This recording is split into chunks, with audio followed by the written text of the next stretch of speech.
እግዚአብሔር በ40 ቀን ማንንም አይሾምም። ሰው ቢሰራ የሚበለጽግበትን ቢሰንፍ የሚደህይበትን እጅ ይሰጠዋል ማለት ነው። ኮርትሞ ቢቀመጥ የሚኮነንበትን ቢሰግድ የሚጸድቅበትን እግር ይሰጠዋል ማለት ነው። ቢሰጥ የሚጸድቅበትን ቢቀማ የሚኮነንበትን እጅ ይሰጠዋል ማለት ነው። ኃላፊነቱ በእጅ ነው። ኃላፊነቱ በአንደበቱ ነው። ቢያመሰግን የሚጸድቅበት ቢራገም የሚኮነንበትን አፍ ይሰጠዋል። ስልጣኑ ግን የእሱ ነው። ሕፃናት 40 ቀን ከሞላቸው በእናታቸው ማህፀን 40 ቀን ሲሞላቸው አካል ዘየአክል ይሰራላቸዋል። ተስዕሎተ መልክ ይፈጸምላቸዋል። ዓይናቸው፣ ጆሮአቸው፣ እግራቸው፣ ሁለንተናቸው ተሰርቶ የሚያልቀው በ40ኛው ቀን ነው። ሰው ከ40 ቀን በኋላ ይሰማል። ሰው ከ40 ቀን በኋላ ያመልካል፣ ያመሰግናል፣ ፈጣሪውንም ያውቃል። በእናቱ ማህፀን የ40 ቀን ጽንስ ከሆነ በኋላ በ40ኛው ቀን ሰው ለድህነትም ለሀብትም ለሊቅነትም ለድንቁርናም ለውርደትም ለክብርም ለሲኦልም ለገነትም የሚሾመው በ40 ቀን ነው። ያ ማለት እግዚአብሔር ሰዎችን በ40 ቀናቸው ለድህነትም ለሀብትም ስልጣን ይሰጣቸዋል ማለት ነው። ይህንን ይዘው ሰዎች የ40 ቀን ዕድሌ ይላሉ። ታዲያ እንደዚህ ከሆነ እግዚአብሔር ሰውን በ40 ቀኑ በእናቱ ማህፀን አንተ ድሃውን አንተ ባለጸጋውን ብሎ የሚፈርድበት ከሆነ ሰዎች ድሃ ለመሆናቸው ተጠያቂው እግዚአብሔር ነው ማለት ነው። አንተ ለሲኦሉን አንተ ለገነቱን ብሎ የሚፈርድበት ከሆነ ሰዎች ኃጢአተኛ ለመሆናቸው ተጠያቂው እግዚአብሔር ነው ማለት ነው። አንተ ሊቅሁን አንተ ደንቆሮሁን ብሎ እግዚአብሔር የሚሾም ከሆነ እግዚአብሔር ሰዎች ደንቆሮ ለመሆናቸው ወይም ሰዎች ንፉግ ለመሆናቸው ወይም አመፀኛ ነፍሰ ገዳይ ለመሆናቸው ተጠያቂው እግዚአብሔር ነው ማለት ነው። እንደዚያ ከሆነ ደግሞ በኃጢአተኞች ሊፈርድባቸው አይገባም። ምክንያቱም እሱ ፈርዶባቸዋልና ምንም ማድረግ ስለማይችሉ ክፉ ይሰራሉና ማለት ነው። ሎቱ ስብሐት። እግዚአብሔር ግን ፍርደ ገምድል አምላክ አይደለም። በማንም ላይ እግዚአብሔር ሳይፈጠር የወሰነለትም ሰው የለም፣ የወሰነበትም ሰው የለም። እግዚአብሔር ለሰው ሁሉ መዳንን የሚሻ አምላክ ነው። ሰዎች ሁሉ እሱን ወደ ማወቅ እንዲደርሱ የሚፈልግ አምላክ እንጂ አንዱን ለሐሳር አንዱን ለክብር አልፈጠረም። እግዚአብሔር የወሰነበት ሰውም የለም። ሰው ሁሉ የየራሱን ሸክም ይሸከማል። ቅዱስ ጳውሎስ ገላትያ ምዕራፍ 6 ላይ እንደተናገረው ወኩሉ ጾሮ ይጸውር፣ ሰው የየራሱን ሸክም ይሸከማል። እግዚአብሔር ግን ሲኦልን አሸክሞ የፈጠረውም የለም፣ አክሊል አቀዳጅቶ የፈጠረው ሰውም የለም። ሁሉም ሰው ለነጻነት ተጠርቷል። ሁሉም የዘራውን ያጭዳል። ሞትም ሕይወትም በገዛ እጃችን የምናጭዳቸው በቀና በገዛ እጃችን የምንበትናቸው ናቸው። እግዚአብሔር ያልዘራውን አያጭድም፣ ያልበተነውን አይሰበስብም፣ ያላስተማረንንም አይፈርድም። ባልሰጠን ጸጋም እግዚአብሔር ፈርዶ ሲኦልም ገነትም አያስገባም። ሰው ስለተመረጠ ብቻም አይጸድቅም። ሰው ተፈርዶበትም የተፈጠረ የለም። ሁሉም ሰው ለነጻነት ተፈጥሯል። እግዚአብሔርም ማንም ሰው ይሞት ዘንድ አይፈቅድም። እግዚአብሔር ፈቃዱ የሰው ድነት ነው። ወይፈቅድ ሞቶ ለኃጥ አላ ይትመየጥ ሀቤ፣ የኃጢአተኛውን ሞቱን እኔ አልፈልግም፣ ኃጢአተኛው ተመልሶ በሕይወት ይኖር ዘንድ ነው እንጂ ይላል የሰራዊት ጌታ ቅዱስ እግዚአብሔር። እንዲያ ከሆነ ሰውን በ40 ቀን በ80 ቀን እግዚአብሔር ይሾመዋል ማለት ምን ማለት ነው? ወይም የ40 ቀን ዕድል ማለትስ ምን ማለት ነው? ለመሆኑ በድል ድሃ በድል ሀብታም ይኮናልን? ወይስ በድል ሊቅ በድል ደንቆሮ ይኮናልን? ወይስ ደግሞ ለሮጠ ለሰበሰበ ለፈጠነ ለበለጠ ነውን? ወይስ አንደበቱን ጮሌ ላደረገ ወይም ደግሞ አለሁ አለሁ ላለ ወይም አብዝቶ ለተማረ ወይም በዘመድ ለከበረ ወይም ጉልበት ላለው ወይም ደግሞ ዕውቀቱ ለሰለጠነለት ወይም አንደበቱ ለተከናወነለት ነውን? አይደለም። አኮ ለዘሮጸ ወለዘበደረ፣ ለሮጠ ለቀደመ አይደለም። አሁን ታዲያ እንዴት እንሁን? እግዚአብሔር ሰዎችን መርጦ ካስቀመጠ እናንተ የምትድኑ ናችሁ ብሎ ከመረጠ እኛን ካልመረጥነን ምን ያለፋናል ብለን መጠየቅ እንችላለን። ልፋታችን ከንቱ ነዋ። ምክንያቱም የተወሰነልንን ስለምናገኝ ብለን እግዚአብሔርን መሟገት እንችላለን። ደግሞስ ለምን ጹሙ ይለናል? ለምን ጸልዩ ይለናል? ለምን ስገዱ ይለናል? ለምንድን ነው አስቀድሱ የሚለን እግዚአብሔር? ለምንስ ይሰብከናል? ለምንስ ሕግን ይጽፍልናል? ለምን መምህር ይሾምልናል? ለምንስ ካህናትን ሾመልን? ለምን ሲኖዶስን አስቀመጠ? ለምንስ ወጥቶ ወርዶ አስቀመጠ? ወይስ ደግሞ እሱ የድርሻዬን ተወጥቻለሁ ብሎ እንደ ግድ የለሽ መምህር የድርሻዬን ከተወጣው ሰው የራሱ ጉዳይ ለማለት ነውን? እግዚአብሔር እንደ ሰው የድርሻዬን አድርጌያለሁ ብሎ ከተጠያቂነት ለማምለጥ ብቻ ብሎ የሚሰራ አምላክ አይደለም። እግዚአብሔር በርኅራኄ የሚሰራ ነው። በርኅራኄ የሚሰራ ነው።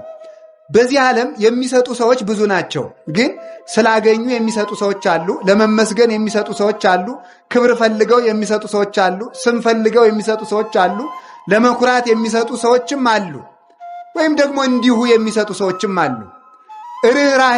በርኅራኄ የሚሰጥ ግን እግዚአብሔርና እሱን የመሰሉ ቅዱሳን ናቸው። እንዲያ ከሆነ እግዚአብሔር በማንም የማይፈርድ ከሆነ ፍርዱም ትክክል ከሆነ በባሕሪውም አድሎ ከሌለበት እግዚአብሔር በ40ኛው ቀን ይሾማልን ብንል፣ አዎ ይሾማል። እሱ ምንድን ነው? ቅዱስ አትናቴዎስ በቅዳሴው እንዲህ ብሎ ይናገራል። ኦ ዘታወፅኦ ለሕፃን ማቁሄ እንዘማይ ውእቱ ታረገው በጥበብከ።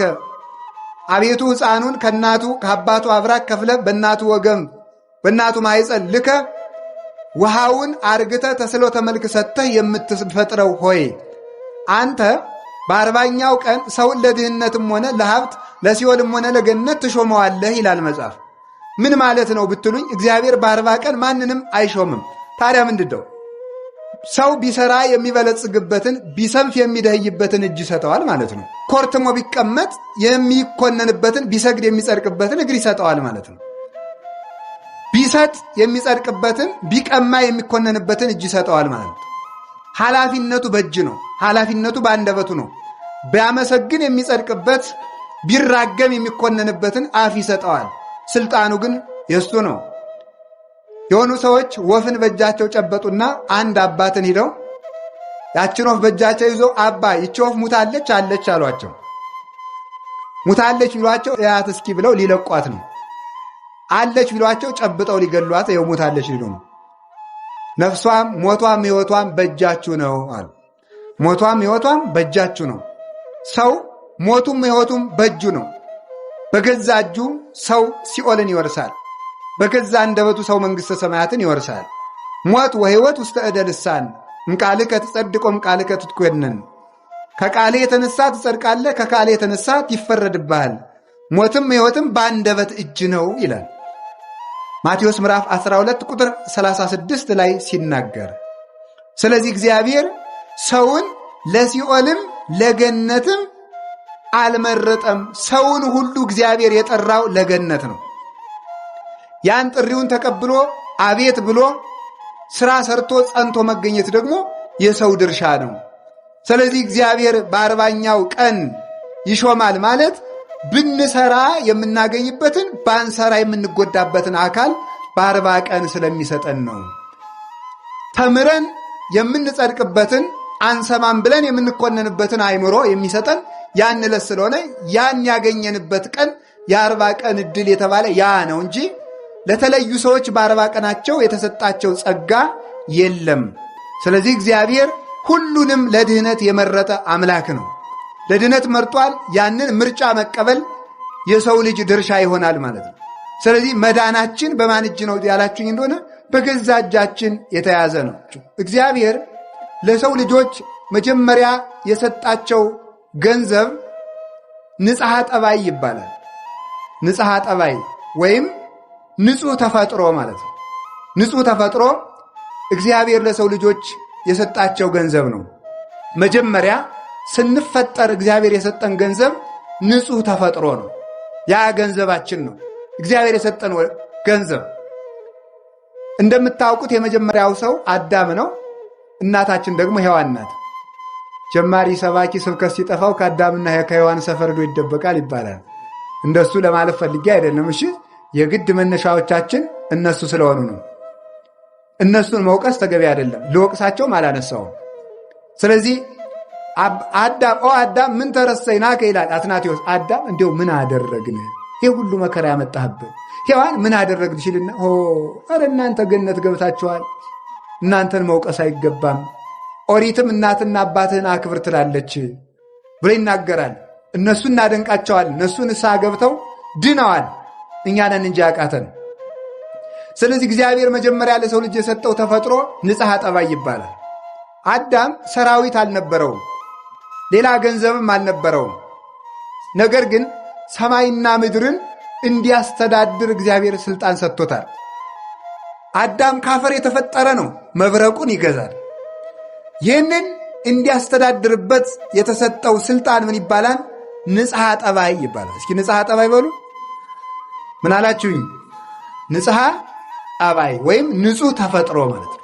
ንጹህ ተፈጥሮ ለምሳሌ ተመልከቱ። ሕፃናት እናት አባታቸውን እንደሚገዙ ታውቃላችሁ? በምንድን ነው የሚገዙት? በንጽሐ ጠባይ ነው። ሕፃናት እንግዲህ እኛ የምንበልጥ እኛ ነን። ኃያላን ሰዎች የማይደፍሩትን ሰው ልጆቹ ግን ያስጎነብሱታል፣ ያጎብጡታል። ልጆቹ ይገዙታል። እኛ ተንቀጥቅጠን ጫማውን የምንሰማውን ሰውዬ ልጁ አንገቱ ላይ ወጥቶ ሽኮኮ ይጋልበዋል ማለት ነው። በንጽሐ ጠባዩ ልጅ ነዋ፣ ተወዳጅ ነው፣ ይወደዳል። ንጽሐ ጠባይ ኃይል ያለው ነው። እንዲህ ይላል ቅዱስ ዳዊት መዝሙር 22 ላይ ወአጽሐድከ በቅብዕ ርእስየ፣ ራሴን በዘይት ቀባህ ይላል። ራሴን በዘይት ቀባ ሲል ተመልከቱ። ሰውነቴን በልጅነት አከበርካት። የተቀባ ሰው ውበቱ እንደሚመለስለት ሁሉ እንደሚያምርበት በሥላሴ ስም ተጠምቆ ልጅነት ያለው ሰው ውብ ነው፣ መልካም ነው። በዚህ ዓለም መልካም ሰው ማየት ከፈለጋችሁ እርሱ ክርስቲያን ነው። በዚህ ዓለም ያማረበት ሰው ማየት ከፈለጋችሁ ያ ማለት በክርስቶስ ስም ተጠምቆ ሥራ እየሠራ ያለ ሰው ነው። መልከኞች የሚባሉት ክርስቲያኖች ናቸው። የመልከኛው የውቡ የክርስቶስ ልጆች ናቸውና እርሱ እንዲህ ተብሎ እንደተነገረለት በመጽሐፍ ይሴኒ ላህዩ እሙሉ ደጓለ እመሕያው፣ የእርሱ ውበቱ መልኩ የክርስቶስ እኮ ነው። መዝሙር 44 ላይ የክርስቶስ መልኩ ከሰው ሁሉ መልክ ይበልጣል። ላህዩ ውበቱ ምን ማለት መሰላችሁ? ላህየ ታምራቱ ላህየ ትምህርቱ ብለው ተርጉሞታል አባቶቻችን። የታምራቱ ውበት፣ የትምህርቱ ውበት እንደኔ ትምህርት ደረቅ ትምህርት አይደለም። ልብን የሚያለዝብ፣ ያዘኑትን የሚያረጋጋ፣ የተሰበሩትን የሚጠግን፣ የጠፉትን የሚፈልግ፣ ለደከሙት ኃይልን የሚያስጠጥቃቸው፣ ድውያንን የሚፈውስ፣ ሙታንን የሚቀሰቅስ ነው የክርስቶስ ትምህርት። 3 ነገር ነበረው ክርስቶስ ሲያስተምር። ሳይሳፍ የአንደበት ቅልጥፍና፣ ሞገሰ ቃል የቃሉ መፈራት መከበር፣ ግርማ፣ ጣዕመ ነገር የአንደበቱ መጣፈጥ። እየፈጠነ ሰው የሚገርማችሁ ቸኩሎ ሲናገር ግርድፍድፍ ያደርጋል። ቸኩሎ ሲናገር ሲዘገይ ደግሞ ይለዝበታል ነገሩ። ሳይሳፍ አልጠፍ ብሎ መናገር አለበት። ሰለስቱ ምዕት በቅዳሴ አይደለም ሃይማኖተ አበው ምዕራፍ 22 ላይ እንዲላሉ ለቄሱ ሲናገሩ ነው። ቄስ ማለት ይላል ወኩን በሊሃ ልሳን፣ አንደበትህ የተሳለ ይሁን ለብላቢ አትሁን ማለት ነው። አስረግጠህ የምትናገር አስረግጠህ የምታነብ አንደበትህ የተሳለ ይሁን፣ ቀልጣፋ ሁን። ካህን እያለ ያወጋል። የተሳለ ልሳን ይኖርህ። የተሳለ ልሳን ኑሮ ስትናገር ደግሞ ወበልቡና ይላሉ እዚያው ሰለስቱ ምዕት ከማስተዋል ጋር ቸኩለ ስትናገር ምስጢር እንዳትስት፣ ሰው እንዳታሰናክር። ከፍጥነት ጋር ምን ይኑርህ አለ ደግሞ መደመጥ፣ ጣዕመ ነገር። በነገር ልባምነት ግን አይመጣም። ይሄ በተጥባበ ነገር አይመጣም፣ በቅድስና ነው ክርስቶስ። ስለዚህ ፈጥኖ እየተናገረ ኧረ ቸኮልክብን አያሰኝም፣ ይፈራል። ደሞኛ ይውላችሁ አስፈርተን ስንናገር ይደርቅብናል። ምን ይገርምናል? ምን ይጎልናል? ጣዕመ ነገር። አለዝበን ስንናገር ደግሞ እናጫውታለን ስንል ደግሞ ይበላሽብናል። እንደው ሰው እየተበላሽ ያለው ዝባዝንኬ ሆኖ ይባላል ደግሞ ማለት ነው። ሞገሰ ቃል ደግሞ ይጎልናል፣ ክብር ይጎለዋል፣ ወርደን እንገኛለን ማለት ነው። ክርስቶስ ግን 3ቱን ያካትት ነበረ። ላህየ ትምህርት አለው፣ ላህየ ታምራት አለው። አዝኖ ይፈውሳል፣ አዝኖ ያስነሳል፣ አዝኖ ያመሳል ማለት ይመግባል፣ አዝኖ ያስተምራል። የቻለውን ሁሉ አይናገርም፣ ያወቀውን ሁሉ አያስተምርም። አዝኖ ነበር የሚያስተምረው። ለማይነገረው አይነገርም። ሐዋርያት አንድ ቀን ሰብስቦ እንዲህ አላቸው። አንድ ትልቅ ምስጢር ሊነግራቸው ፈልጎ በዚያ ሰዓት ግን ያንን መሸከም የሚችል ጆሮ እንደሌላቸው አየና ወብየ ብዙ ነገር ዘነግረክሙ፣ ብዙም ነግራችሁ ነገር ነበረኝ። ወባይቱ ኢትክሉ ይእዜ ጸዊሮቶ፣ ነገር ግን ዛሬ ልትሸከሙት አትችሉም ማለት። ጊዜ እያየ ነበር የሚያስተምር። ያወቀው ሁሉ አይሰረግፍም ነበረ። አዛኝ መምህር ነው። ይህን ይዘው ሊቃውንቱ ደግ መምህር፣ ደግ ሐኪም፣ ደግ እረኛ ይሉታል። ደግ አባት ይሉታል። ደግ እረኛ ወደ በጎዳለበት ይሄዳል። ክርስቶስም እኛ ወዳለንበት መጣ። ደግ ሐኪም ከቤት ሄዶ ያክማል። ክርስቶስም በቤታችን መጥቶ አዳነን። ደግ መምህር ካሉበት ሄዶ ያስተምራል። ክርስቶስም ወዳለንበት መጥቶ አስተማረን። ደግ ንጉሥ የግዛቱን መጎዳት ወርዶ ያያል ከዙፋኑ። ክርስቶስም ደግ ንጉሥ ነውና ከመንበሩ ከሰማይ መንበሩ መጥቶ እኛን ጉዳታችን አይቶ መልሶ በመንበሩ ላይ አነገሰን ማለት ነው። አዳም ንጽሕና ሲጎለው የእግዚአብሔር ክብር ከሱ ላይ ጎደለ። ሲጎለው ራቁቱን ተገፈፈ። በገዛ እጁ ተሰደደ። ኃጢአት ያሰድዳል፣ እርኩሰት ያሰድዳል፣ ንጽሕና ያነግሳል። ከዚያ አስተመልከቱ፣ አዳም ማንን አጣ? ንጽሕናውን ሲያጣ ራሱን አጣ። በዚህ ትደነቃላችሁን? የገዛ ሰውነቱ ለአዳም ጠላት ሆነበት። ምን አበቀለበት? እሾህ። ኦሪት ዘፍጥረት ምዕራፍ 3 ቁጥር 17 ላይ እግዚአብሔር ምን አለው?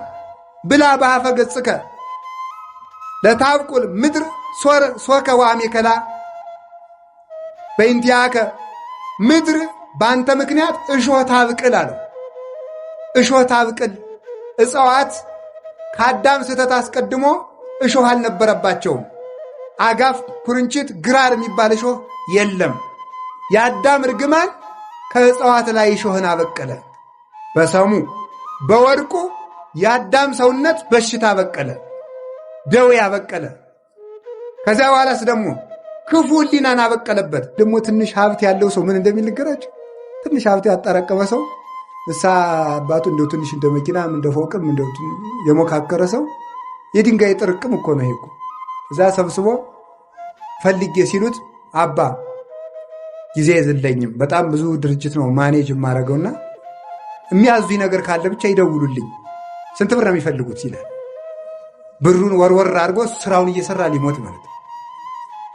እኔ ብዙ ሰው እታዘባለሁ ማምላክ እዚህ መጥተው አይማሩ፣ ትንሽ ሀብት ነካ ካረጋቸው አይማሩ።